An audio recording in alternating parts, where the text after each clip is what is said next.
Very good morning dear students. આપણે last 3 લેક્ચર્સમાં limiting reagent અને એક્સેસિવ રિએજન્ટ વિશે લર્ન કર્યું.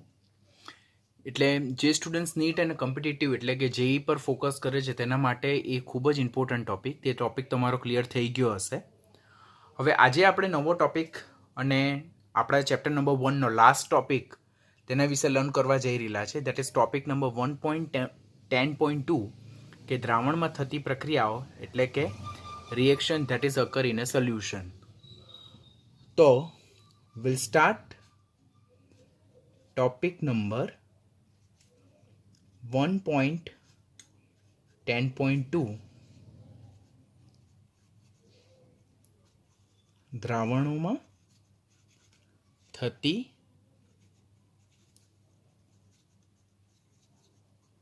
પ્રક્રિયાઓ. હવે ટોપિક સ્ટાર્ટ કરવા પહેલાં આપણે જોઈએ તો પ્રયોગશાળા એટલે જે કેમિકલ લેબ હોય, જે કેમિસ્ટ્રીની લેબ હોય, તેમાં ઘણી બધી પ્રક્રિયાઓમાં મોટે ભાગે આપણે શાનો ઉપયોગ કરીએ છીએ? દ્રાવણોનો ઉપયોગ કરીએ છીએ. દ્રાવણ જેને શું કહેવામાં આવે છે? સોલ્યુશન કહેવામાં આવે છે. હવે આ દ્રાવણ બને કેવી રીતે?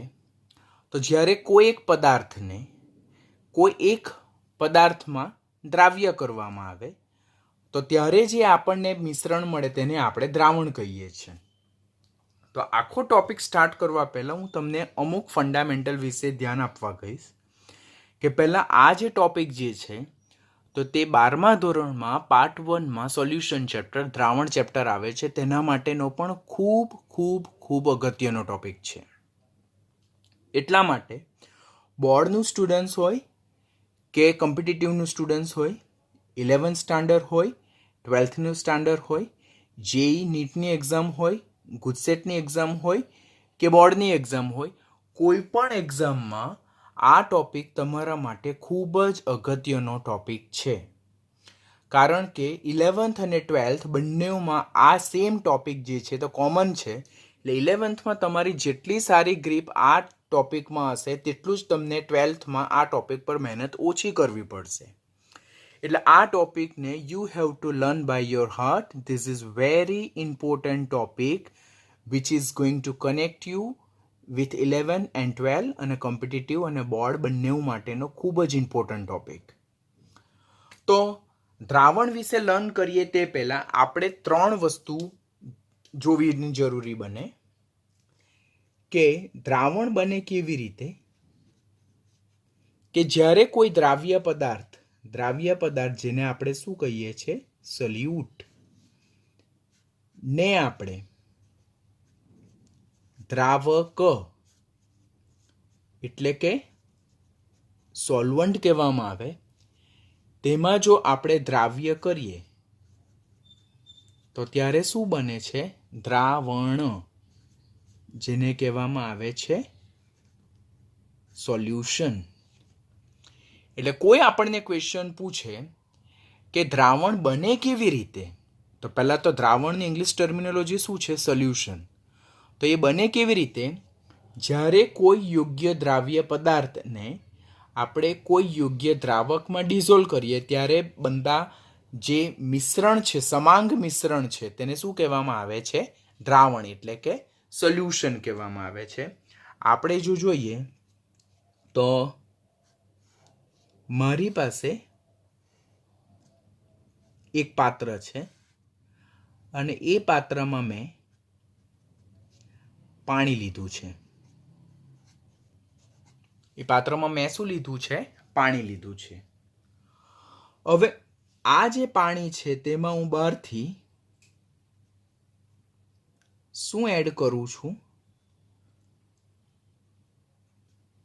તો આ પાત્રમાં બહારથી હું ખાંડ ઓર NaCl એટલે આપણે એને શું કહીએ? મીઠું. તો ખાંડ ઓર NaCl જેને મીઠું કહેવામાં આવે તેને આપણે આ પાણીમાં નાખીએ છીએ અને એને આપણે શું કરીએ છીએ? એને આપણે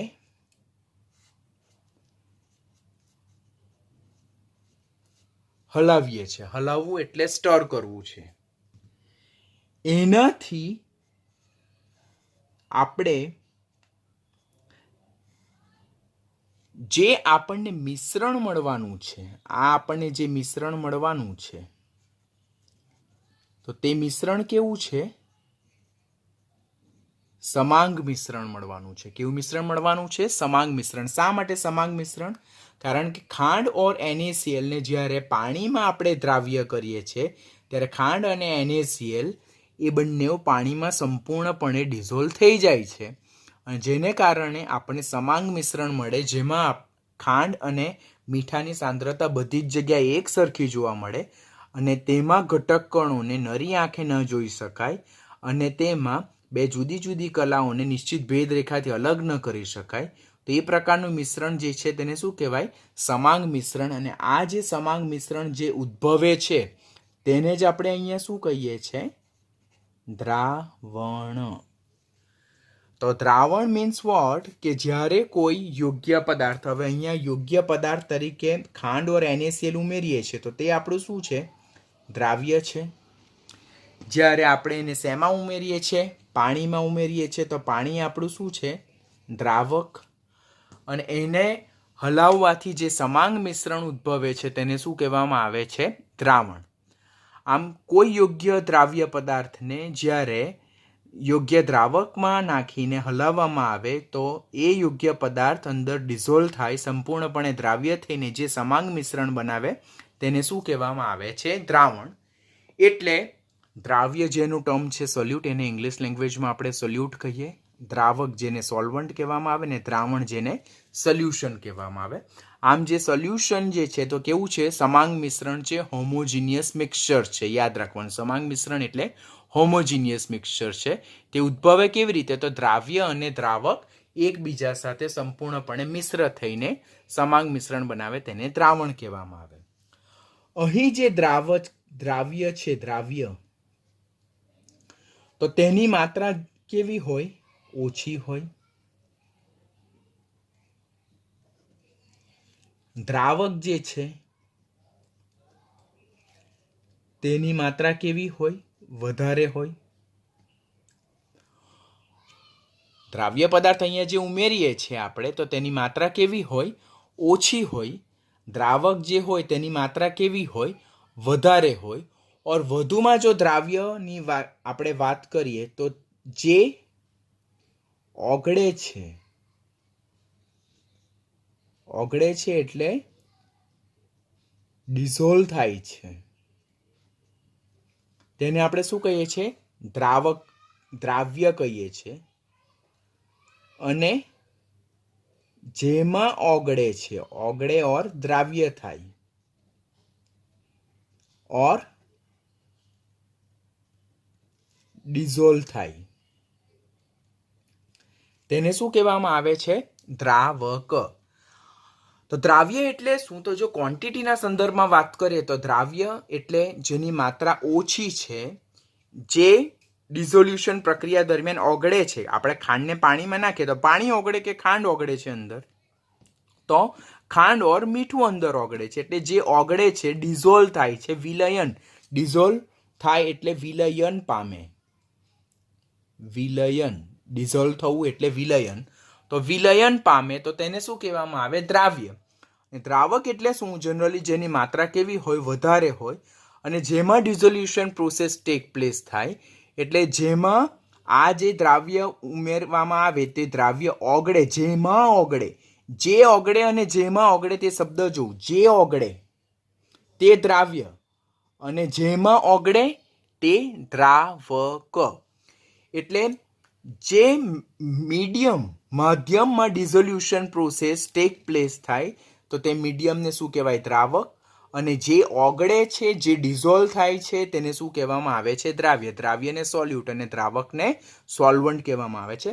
આ બધા ટર્મ આપણે બિગિનિંગમાં એટલા માટે શીખવા પડે બિકોઝ હવે પછીના જેટલા બી ટોપિક શીખવાના છે તેમાં દ્રાવ્ય, દ્રાવક, દ્રાવણ, કોણ ઓગળે છે, શેમાં ઓગળે છે, તે બધી જ વસ્તુ વારંવાર આપણે લર્ન કરવાની થશે. એટલે આટલા ટોપિકને ધ્યાનથી સમજી લો. તો દ્રાવ્ય એટલે જેની માત્રા ઓછી સામાન્ય રીતે અને જે ઓગળે, જે ડિઝોલ્વ થાય, જે વિલયન પામે.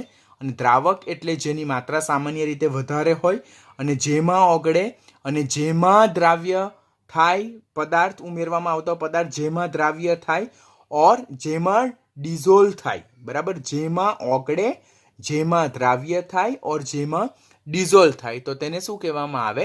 દ્રાવક. એટલે દ્રાવક એટલે substance in which dissolution process take place. Substance in which dissolution process take place. dissolution process એટલે શું? વિલયન પ્રક્રિયા. કઈ પ્રક્રિયા? વિલયન પ્રક્રિયા. એટલે જે પદાર્થમાં વિલયન પ્રક્રિયા થાય છે તે પદાર્થને શું કહેવામાં આવે છે? દ્રાવક કહેવામાં આવે છે. તો આપણે અત્યારે કોનું વસ્તુ આપણે જોયું? સોલ્યુશન વિશે જોયું, સોલ્યુટ એટલે શું જોયું, અને સોલ્વન્ટ એટલે શું. હવે જ્યારે કોઈ પદાર્થને કોઈ યોગ્ય દ્રાવકમાં ઓગાળવામાં આવે ઓર કોઈ દ્રાવ્ય પદાર્થને જ્યારે યોગ્ય દ્રાવકમાં હલાવવામાં આવે, ઓગાળવામાં આવે, જે સમાંગ મિશ્રણ બને તે દ્રાવણ બને. હવે આ જે બનતું દ્રાવણ જે છે તો તેના અમુક કદમાં, બરાબર, ઓર તેના અમુક વજનમાં જે દ્રાવ્ય પદાર્થ ઓગળેલો હોય તો તેને તે પદાર્થની શું કહેવામાં આવે છે? સાંદ્રતા કહેવામાં આવે છે. તો જે આપણો મેઇન ટોપિક છે ધેટ ઇઝ વોટ? સાંદ્રતા અને તેના એકમો, એટલે કોન્સન્ટ્રેશન અને ઇટ્સ યુનિટ. તો સાંદ્રતા પર જવા પહેલા આપણી આ જે બધી અભિધારણાઓ જે છે, આ બધા ટર્મ્સ જે છે તે આપણે શીખવા જરૂરી બને, બરાબર. એટલે જ્યારે કોઈ પદાર્થને દ્રાવકમાં ઓગાળીને દ્રાવણમાં બનાવવામાં આવે તો એ દ્રાવણમાં તે પદાર્થને માત્રા, જથ્થો જે સમજવું હોય તો તે કયા ટર્મ દ્વારા આપણે સમજીએ છીએ? સાંદ્રતા એટલે કે કોન્સન્ટ્રેશન ટર્મ દ્વારા શીખીએ. તો હવે આપણે ટોપિક સ્ટાર્ટ કરશું, ધેટ ઇઝ કોન્સન્ટ્રેશન એટલે કે સાંદ્રતા. તો the new topic that is what? concentration and its units, એટલે કે સાંદ્રતા અને તેના એકમો. બહુ ઇમ્પોર્ટન્ટ ટોપિક, ખૂબ જ અગત્યનો ટોપિક. હવે સાંદ્રતા અને તેના એકમો જોવા પહેલા સાંદ્રતા એટલે શું તે આપણે સમજવું જરૂરી બને. તો કોઈ પણ દ્રાવક હોય ઓર કોઈ પણ દ્રાવણ હોય તેનું એકમ કદ હોય ઓર એના એકમ વજનમાં જે આપણે દ્રાવ્ય પદાર્થ ઉમેરીએ છીએ તે કેટલી ક્વોન્ટિટીમાં છે, કેટલા જથ્થામાં છે, તો એ જે જથ્થો દર્શાવે છે તેને શું કહેવામાં આવે છે? તેને તે દ્રાવ્ય પદાર્થની સાંદ્રતા કહે છે ઓર તે દ્રાવણની સાંદ્રતા કહે છે. તો પહેલા સાંદ્રતાની વ્યાખ્યા સમજાવું તો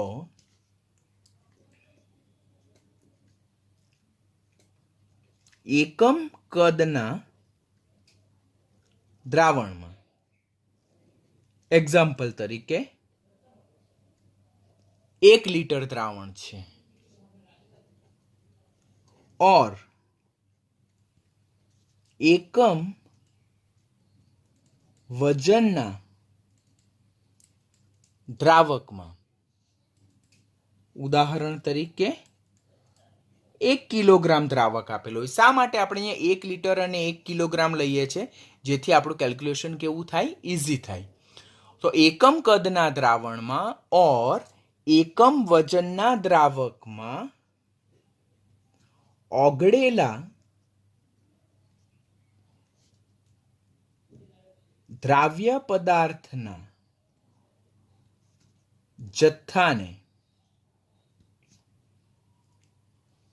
બનતા દ્રાવણની સાંદ્રતા કહે છે. તો સાંદ્રતાની વ્યાખ્યા શું આપણે શીખીએ? તો કોઈ દ્રાવણ જેનું કદ કેટલું હોય? એકમ હોય. એક્ઝામ્પલ તરીકે 1 લિટર દ્રાવણ છે. ઓર કોઈ દ્રાવક જેનું વજન કેવું હોય? એકમ વજન, એટલે એક્ઝામ્પલ તરીકે 1 કિલોગ્રામ દ્રાવક ઓર પાણી. તો એકમ કદના દ્રાવણમાં ઓર એકમ વજનના દ્રાવકમાં જે દ્રાવ્ય પદાર્થ ઓગાળવામાં આવેલો છે તેનો જે જથ્થો છે તેને બનતા દ્રાવણની શું કહેવામાં આવે છે? સાંદ્રતા કહેવામાં આવે છે. ઓર જે દ્રાવ્ય પદાર્થ ઓગાળવામાં આવેલો છે તેની પણ આપણે સાંદ્રતા કહી શકીએ છીએ. આમ સાંદ્રતા એટલે શું? તો સાંદ્રતાને તો પહેલા તો ઇંગ્લિશ ટર્મિનોલોજી પ્રમાણે શું કહેવામાં આવે છે? કોન્સન્ટ્રેશન. ખાસ યાદ રાખવાનું, કોન્સન્ટ્રેશન એટલે સાંદ્રતા. જે જેઈ અને નીટના સ્ટુડન્ટો જે ઇંગ્લિશ માધ્યમની બુક રિફર કરશે તો તેમાં આ ટર્મ આવશે, કોન્સન્ટ્રેશન. તો કોન્સન્ટ્રેશન એટલે જ શું? તો સાંદ્રતા. અને સાંદ્રતા એટલે શું? તો જ્યારે એકમ કદના દ્રાવણમાં ઓર એકમ વજનના દ્રાવકમાં આપણે કોઈ દ્રાવ્ય પદાર્થ ઓગાળીએ છીએ તો એ દ્રાવ્ય પદાર્થનો કેટલો જથ્થો અંદર ઓગળેલો છે તો તે જથ્થાને તે દ્રાવ્ય પદાર્થની ઓર તો તે બનતા દ્રાવણની શું કહેવામાં આવે છે? સાંદ્રતા કહેવામાં આવે છે. હવે આ જે સાંદ્રતા છે તેને આપણે બે રીતે વ્યાખ્યાયિત કરી શકીએ. તો સાંદ્રતાને આપણે બે રીતે ડિફાઇન કરી શકીએ, વ્યાખ્યાયિત કરી શકાય. વ્યાખ્યા એટલે ડેફિનેશન. ફર્સ્ટ પોઈન્ટ જે છે તો that is qualitative aspect. That is qualitative definition, જેને આપણે કેવી વ્યાખ્યા કહીએ છીએ? ગુણાત્મક વ્યાખ્યા. અને બીજું કેવી રીતે આપણે ડિફાઇન કરી શકીએ?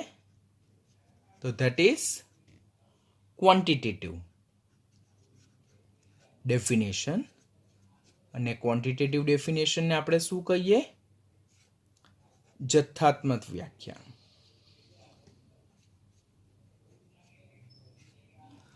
આમ સાંદ્રતાને કેટલી રીતે આપણે ડિફાઇન કરી શકીએ? તો સાંદ્રતાને આપણે બે રીતે ડિફાઇન કરી શકીએ, વ્યાખ્યાયિત કરી શકીએ. પહેલું ક્વોલિટેટિવ એસ્પેક્ટથી, એટલે ક્વોલિટેટિવ ડેફિનેશન, જેને ગુણાત્મક વ્યાખ્યા કહેવામાં આવે. અને સેકન્ડ વન છે ક્વોન્ટિટેટિવ ડેફિનેશન, જેને જથ્થાત્મક વ્યાખ્યાઓ કહેવામાં આવે છે. તો આપણા માઇન્ડમાં નેક્સ્ટ ક્વેશ્ચન એમ થાય કે સર ગુણાત્મક વ્યાખ્યા એટલે શું? બરાબર. ઓર ક્વોલિટેટિવ ડેફિનેશન એટલે શું? અને જથ્થાત્મક વ્યાખ્યા એટલે શું? ક્વોન્ટિટેટિવ ડેફિનેશન એટલે શું? તો પહેલી ડેફિનેશન આપણે જેના વિશે શીખીએ તો તે છે ક્વોલિટેટિવ ડેફિનેશન. ક્વોલિટેટિવ ડેફિનેશન જેને કહેવામાં આવે છે ગુણાત્મક વ્યાખ્યા.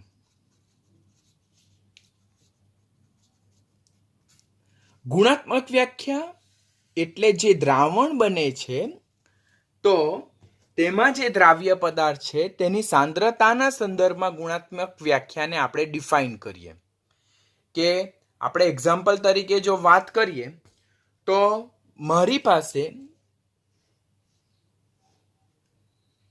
આ એક પાત્ર છે, તેમાં મારી પાસે દ્રાવક છે. તો મારી પાસે એક પાત્રમાં એક દ્રાવક છે, તેમાં હું દ્રાવ્ય પદાર્થ ઉમેરું છું. આ દ્રાવકમાં હું શું એડ કરું છું? દ્રાવ્ય પદાર્થ એડ કરું છું. હવે આ ઉમેરવામાં આવતો દ્રાવ્ય પદાર્થ તેની માત્રા ઓછી હોઈ શકે ઓર ઉમેરવામાં આવતો દ્રાવ્ય પદાર્થ તેની માત્રા કેવી હોઈ શકે? વધારે હોઈ શકે. જેમ કે મારી પાસે 1 લીટર પાણી હોય, 1 લીટર પાણી એટલે કે આપણે એક્સપેક્ટ કરીએ તો 3 થી 4 ગ્લાસ પાણી છે ને તેમાં હું ખાલી અડધી ચમચી ખાંડ નાખું. તો 3 થી 4 ગ્લાસ પાણીમાં હું અડધી ચમચી ખાંડ નાખું ત્યારે દ્રાવ્યની માત્રા આટલા બધા દ્રાવકમાં ઓછી થાય. તો ત્યારે જ્યારે ઉમેરવામાં એટલે કે લીધેલા દ્રાવકમાં દ્રાવ્યની માત્રા ઓછી હોય તો ત્યારે એ પ્રકારના દ્રાવણને કેવું દ્રાવણ કહેવામાં આવે? તો એ પ્રકારના દ્રાવણને આપણે મંદ દ્રાવણ કહીએ છીએ. કેવું કહીએ છીએ? મંદ દ્રાવણ કહીએ, જેને આપણે ડાયલ્યુટ સોલ્યુશન કહીએ. કેવું સોલ્યુશન કહીએ? Dilute solution. તો મંદ દ્રાવણ એટલે શું? તો મંદ દ્રાવણ એટલે જ્યારે દ્રાવકમાં ઉમેરવામાં આવતા દ્રાવ્ય પદાર્થની માત્રા કેવી હોય? ઓછી હોય. તો ત્યારે જે બનતું દ્રાવણ છે તેને મંદ દ્રાવણ કહેવાય અને ડાયલ્યુટ સોલ્યુશન કહેવાય. પરંતુ જ્યારે દ્રાવકમાં ઉમેરવામાં આવતા દ્રાવ્યની માત્રા વધારે હોય તો ત્યારે બનતા દ્રાવણને આપણે કેવું દ્રાવણ કહીએ છીએ? સાંદ્ર દ્રાવણ કહીએ છીએ, જેને કોન્સન્ટ્રેટેડ સોલ્યુશન કહીએ. જેને શું કહે છે? Concentrated solution. તો આમ દ્રાવણમાં હાજર દ્રાવ્ય પદાર્થની માત્રાના આધારે આપણે એને મંદ દ્રાવણ और સાંદ્ર દ્રાવણ કહીએ, ડાયલ્યુટ સોલ્યુશન કહીએ और કોન્સન્ટ્રેશન સોલ્યુશન કહીએ. હવે અહીંયા આપણને ઉમેરવામાં આવતો દ્રાવ્ય પદાર્થ કેટલી માત્રામાં છે, ઓછી માત્રામાં છે કે વધારે માત્રામાં છે એટલું જ ખબર પડે છે. બરાબર છે? પરંતુ what is the exact quantity that is added, એટલે પરફેક્ટ કેટલી ક્વોન્ટિટીમાં આપણે દ્રાવ્ય પદાર્થ ઉમેરેલો છે તો તે આ બે વ્યાખ્યાના આધારે આપણને ખબર નથી પડતી. માટે જે ક્વોલિટેટિવ ડેફિનેશન જે છે, ગુણાત્મક વ્યાખ્યા જે છે, તો તે વ્યવહારમાં વધારે ઉપયોગી નથી. તો મંદ દ્રાવણ અને સાંદ્ર દ્રાવણ, તો તે આ જે દ્રાવણની બે વ્યાખ્યા છે તેનો આપણે શેમાં ઉલ્લેખ કરીએ છીએ? ગુણાત્મક વ્યાખ્યામાં ઉલ્લેખ કરીએ છીએ. અને દ્રાવણની જે સાંદ્રતાની જે ગુણાત્મક વ્યાખ્યા જે છે તો તે વ્યવહારમાં વધારે ઉપયોગી નથી, because it is not give the perfect measurement of the solute that is added. એટલે આપણે જેટલી માત્રામાં દ્રાવ્ય પદાર્થ ઉમેરેલો છે તેના વિશેની આપણને માહિતી આપતું નથી. માટે વ્યવહારમાં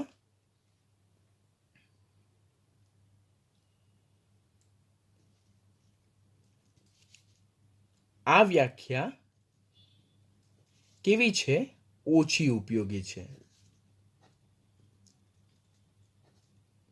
વ્યવહારમાં આ પ્રકારની વ્યાખ્યા આપણને ઓછી ઉપયોગી છે. તો હવે સેકન્ડ ક્વેશ્ચન થાય આપણને, તો કઈ વ્યાખ્યા વધારે ઉપયોગી?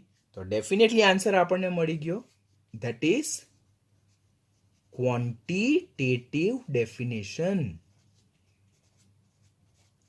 કેવી વ્યાખ્યાઓ? ક્વોન્ટિટેટિવ ડેફિનેશન, જેને કહેવામાં આવે જથ્થાત્મક વ્યાખ્યા. તો વ્યવહારમાં ગુણાત્મક વ્યાખ્યા કે જે મંદ દ્રાવણ और સાંદ્ર દ્રાવણ દર્શાવે, જેમાં આપણને દ્રાવ્ય ઓછી और વધારે માત્રામાં ખબર પડે પણ એક્ઝેક્ટ કેટલા અમાઉન્ટમાં છે તે નહીં જાણી શકાય.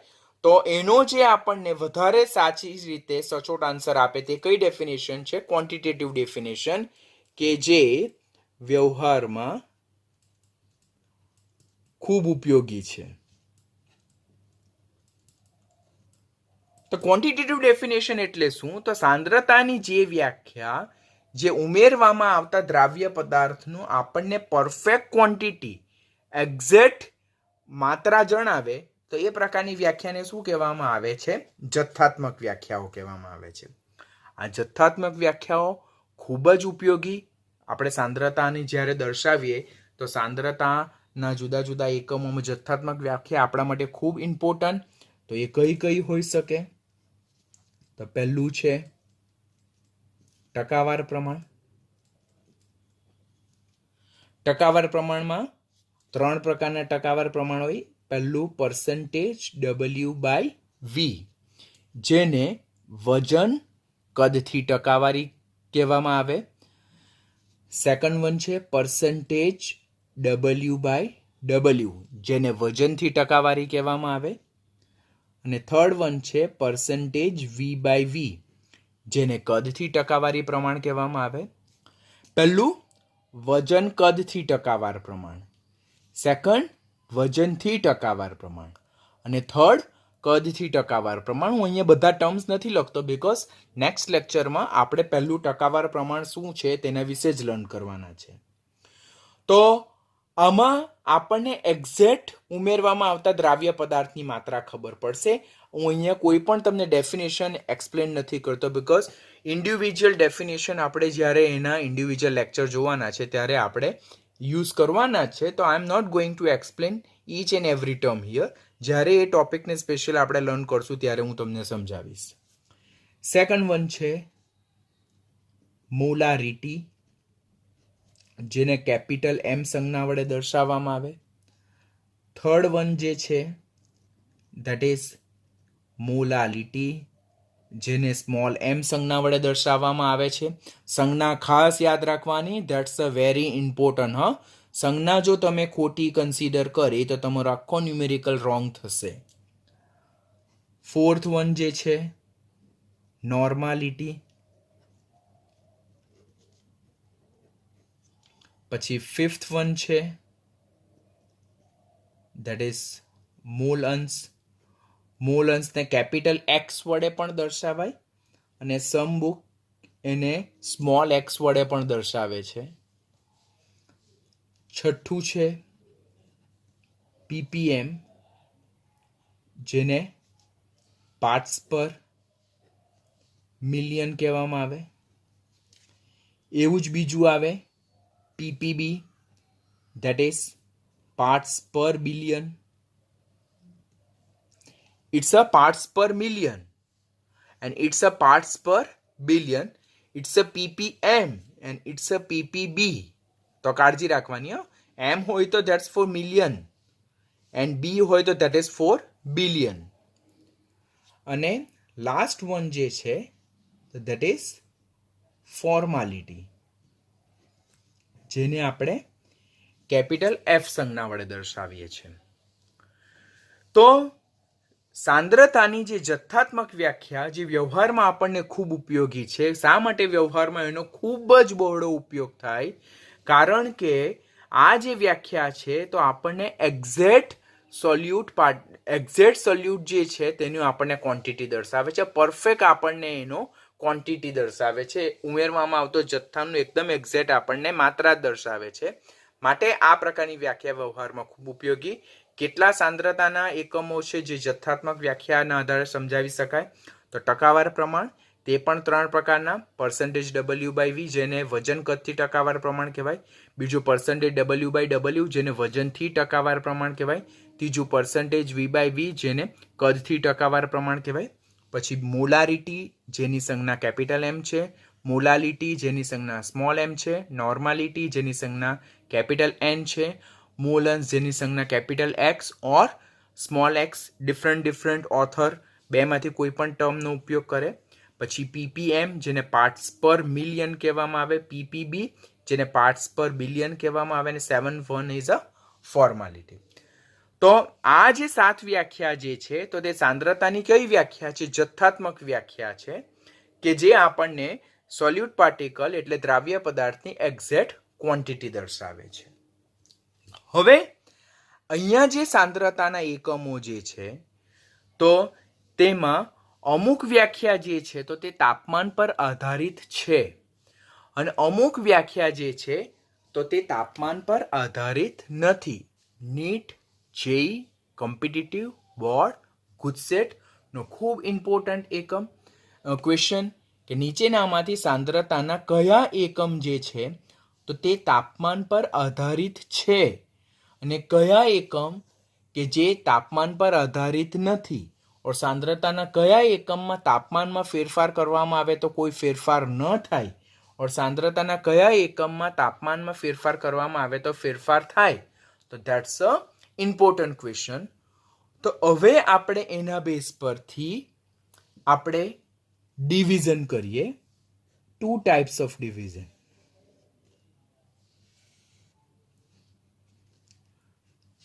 સાંદ્રતાના એકમો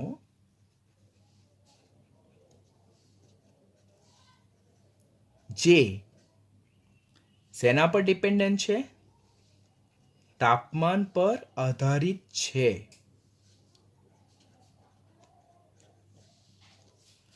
અને ખાલી આ વસ્તુ ચેન્જ કરો તો સાંદ્રતાના એકમો જે તાપમાન પર આધારિત નથી.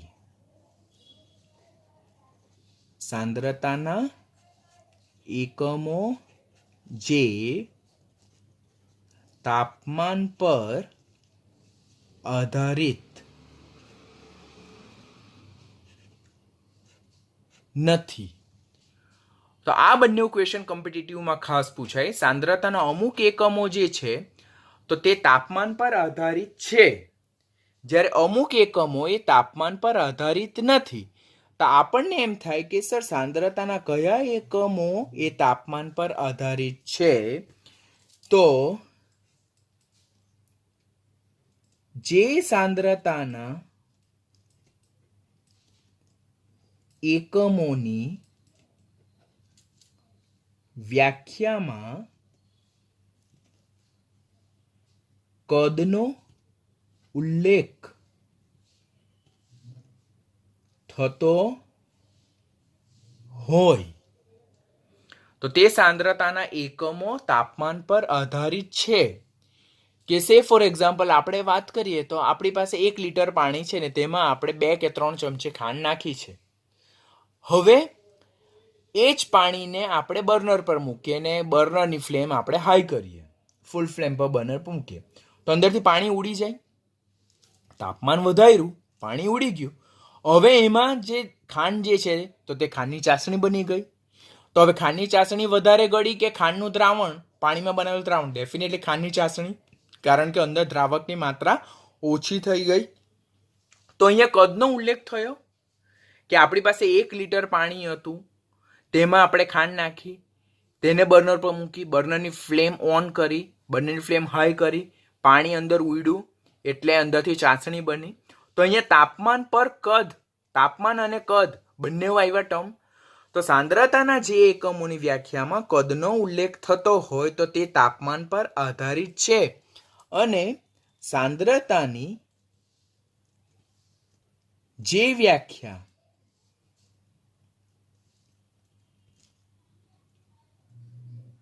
કદનો ઉલ્લેખ થતો નથી તો તેવી વ્યાખ્યા જે છે તો તે તાપમાન પર આધારિત નથી.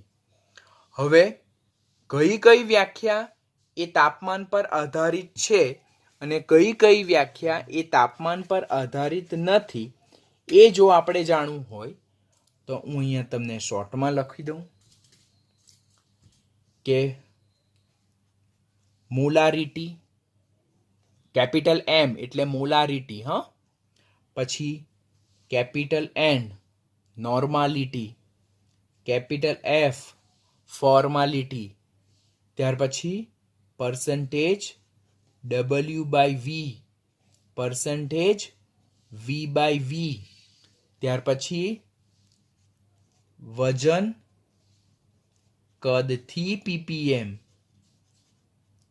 પછી કદથી ppm. તો આ બધી જે વ્યાખ્યા જે છે, મોલારિટી, નોર્માલિટી, ફોર્માલિટી, પછી વજન કદથી ટકાવાર પ્રમાણ, કદથી ટકાવાર પ્રમાણ, વજન કદથી ppm, કદથી ppm. તો આ બધી જ વ્યાખ્યાઓમાં કશે ને કશે કદનો ઉલ્લેખ થાય છે. અને જ્યાં કદનો ઉલ્લેખ થતો હોય ત્યાં તાપમાનમાં વધઘટ કરવામાં આવે તો ડેફિનેટલી સાંદ્રતામાં ડ્રાસ્ટિક ચેન્જ આવવાની શક્યતા રહેલી છે. માટે આ પ્રકારની જે વ્યાખ્યા છે તો તે તાપમાન પર આધારિત છે. હવે કઈ વ્યાખ્યા જે છે જે તાપમાન પર આધારિત નથી, તો very important, that is molality. It's a small m, molality. પછી મોલઅંશ, જેને આપણે x સંજ્ઞા આપી. ત્યાર પછી પરસેન્ટેજ W/W એટલે વજનથી ટકાવાર પ્રમાણ અને વજનથી ppm. તો સાંદ્રતાની આટલી જે વ્યાખ્યા જે છે તેમાં કોઈ પણ જગ્યાએ કદનો ઉલ્લેખ થતો નથી. કદનો ઉલ્લેખ નથી થતો, ધેટ મીન્સ તાપમાનમાં ફેરફાર કરવામાં આવે તો તેમના મૂલ્યમાં, તેમના વેલ્યુઝમાં કોઈ પણ જાતનો ફેરફાર આવતો નથી. તો એવી વ્યાખ્યા જે છે તો તે તાપમાન પર આધારિત નથી. તો અહીંયાથી તમને કોમ્પિટિટિવ લેવલ પર ખાસ ક્વેશ્ચન પૂછાય છે, બોર્ડ અને ગુજસેટમાં પણ ખાસ ક્વેશ્ચન પૂછાય કે નીચેનામાંથી સાંદ્રતાનો કયો એકમ તાપમાન પર આધારિત છે? તો આમાંથી કોઈ પણ એક હોય. તાપમાન પર આધારિત નથી તો આમાંથી કોઈ પણ એક હોય ઓપ્શન. પછી નીચેનામાંથી કઈ સાંદ્રતાના એકમમાં તાપમાનમાં ફેરફાર કરવામાં આવે તો તેના મૂલ્યમાં ફેરફાર થાય? તો આમાંથી એક. અને નીચેનામાંથી સાંદ્રતાના કયા એકમના મૂલ્યમાં તાપમાનમાં ફેરફાર કરવામાં આવે તો ફેરફાર નથી થતો? તો એમાંથી કોઈ પણ એક ઓપ્શન પૂછાય. તો that's all about the units of concentration which is depend upon the temperature and which is independent of the temperature. This is dependent on temperature. એટલે આ તાપમાન પર આધારિત છે અને આ જે છે તો તે તાપમાન પર આધારિત નથી. ધેટ મીન્સ અહીંયા બીજો આપણને ક્વેશ્ચન શું પૂછાય? તાપમાનની અસરથી સ્વતંત્ર છે. તાપમાનની અસરથી સ્વતંત્ર છે. That means it is independent of the temperature. ટેમ્પરેચરની અહીંયા કોઈ અફેક્ટ નહીં થાય ને this is dependent on temperature. અહીંયા ટેમ્પરેચરની અફેક્ટ થાય છે because here volume is concern and here volume is not concern. Volume એટલે કદ, માટે આ તાપમાન પર આધારિત નથી અને આ તાપમાન પર આધારિત છે. તો આજના લેક્ચરમાં આપણે દ્રાવણ એટલે શું તે જોયું, દ્રાવ્ય અને દ્રાવક એટલે શું તે જોયું. એના બેઝ પરથી દ્રાવણની વ્યાખ્યા શીખ્યા આપણે. દ્રાવણની વ્યાખ્યા અને ગુણાત્મક અને જથ્થાત્મક વ્યાખ્યા જોઈ. પછી જથ્થાત્મક વ્યાખ્યામાં જુદા જુદા સાંદ્રતાના એકમો જોયા જે તાપમાન પર આધારિત છે, તાપમાન પર આધારિત નથી, તેના વિશે લર્ન કર્યું. હવે નેક્સ્ટ લેક્ચરથી આપણે ઇન્ડિવિજ્યુઅલ સાંદ્રતાના એકમો અને એને ન્યુમેરિકલ સોલ્વ કરતા જશું. Students, be very careful. I am requesting all of you. This is very fundamental topic. ખૂબ જ ઇન્ટરેસ્ટિંગ ટોપિક છે. પહેલા લેક્ચરથી જ એટલે દેટ મીન્સ આજના લેક્ચરથી જ ખૂબ જ ધ્યાન આપજો, બરાબર? બિકોઝ સેમ ટોપિક તમારે 12મામાં પણ લર્ન કરવાનું છે. Same, everything will be same, nothing is going to change from the same topic. તો અત્યારે ટોપિક જો તમે ધ્યાનથી લર્ન કરશો તો 12મા ધોરણમાં તમારે આ ટોપિક પાછો કરવાની જરૂરિયાત પડશે નહીં. અધરવાઇઝ 12મા ધોરણમાં તમારે સેમ ટોપિકને પાછો ફરીથી નવેસરથી રિપીટ કરવો પડશે. એટલે આ ટોપિકને ખૂબ ધ્યાનથી કરતા જજો તો 12મા ધોરણમાં પણ તમને ફાયદો થાય as well as competitive or board બંનેની જ એક્ઝામમાં તમને ફાયદો થશે. This is important topic for competitive as well as board exam. તો નેક્સ્ટ લેક્ચરથી આપણે બધા સાંદ્રતાના એકમના ઇન્ડિવિજ્યુઅલ ટોપિક વિશે લર્ન કરતા જઈશું. તો આજનો ટોપિક ઓવર કરીએ.